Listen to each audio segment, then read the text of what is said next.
Okay. Ho, ho, ho, ho, ho. This next one. Again, I did some work, quite a bit of work with our First Nation agencies over the last little while. And you've all heard the phrase, hurt people hurt people.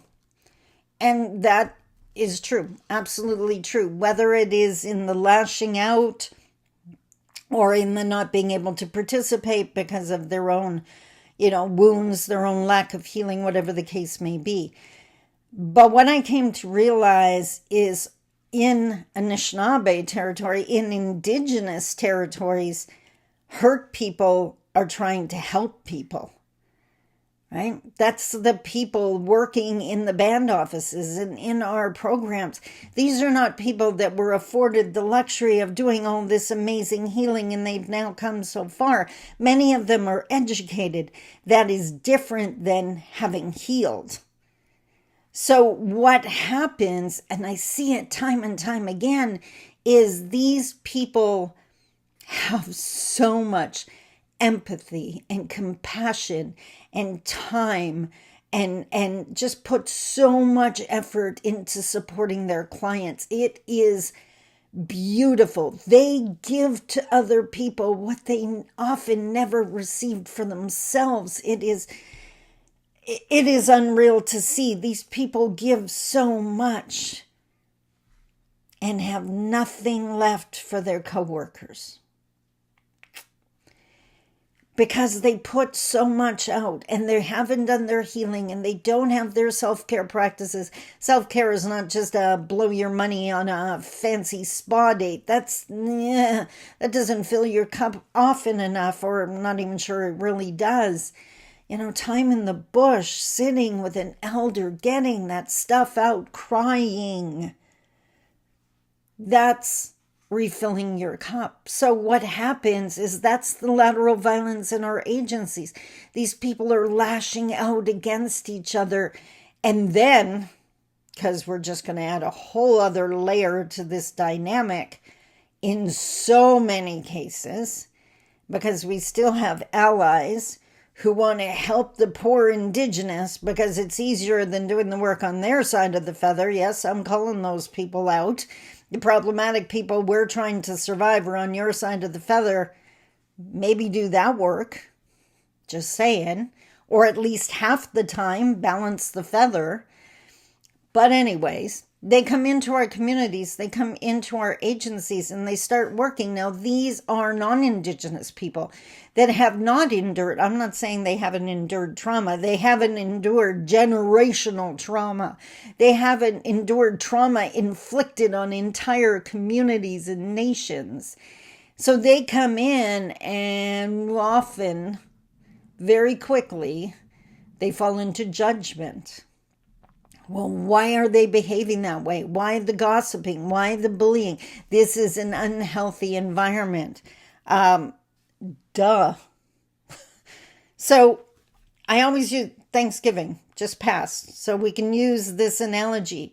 You need the good ingredients to make the great dish that becomes the great feast. Ingredients, dish, feast. We're demanding healthy work environments, but we don't have healthy teams because we don't have healthy people yet. It starts with each and every one of us. It starts with getting our staff support so they can do the healing they've never been allowed the time and space to do. And that does not mean a scheduled appointment with a counselor. That might mean a weekly visit with an elder or a priest, their choice, to just sit and have tea, and the healing will come eventually as they feel comfortable. This is not mandated. You have 6 months to do this. This is building self-care and healing into the job description, because we need the healthy ingredients to make the healthy teams, to make our healthy communities and agencies. Okay? Does that make sense?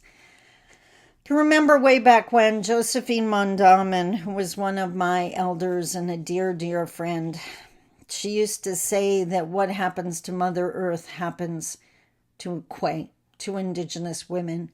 That this raping and pillaging of the resources and the taking and not caring about the damage to Mother Earth is exactly what's happening to our Indigenous women. And we're seeing that's happening to all Indigenous. We're all feeling that. And our healing cannot be dependent on the actions of the abuser. Our healing cannot be dependent on Canada getting it together and giving us enough supports to do this. It has to become our priority. It has to be something that we do. I'm a 10-year domestic abuse survivor.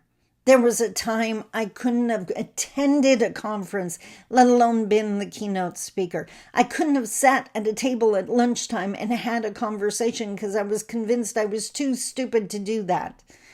And look at what I do for a living now. Not because I'm all that in a bag of chips, not because I don't make mistakes. Of course I do. I'm human. I make mistakes every day. You know what I learned? Grace. Forgiveness. I am not stupid. That does not mean I don't make mistakes. And guess what? When I make a mistake, I own it. I apologize for it without excuse. Intent is not needed to harm people. It doesn't matter if I didn't mean to hurt someone. If I did, an apology is needed. And then a conversation so we can talk about how to work together. Does that make sense? So hurt people are trying to help people in our communities. Let's get them the help they need so they can continue helping to a better degree, to a longer degree. These people are amazing. They need our love and support. Next.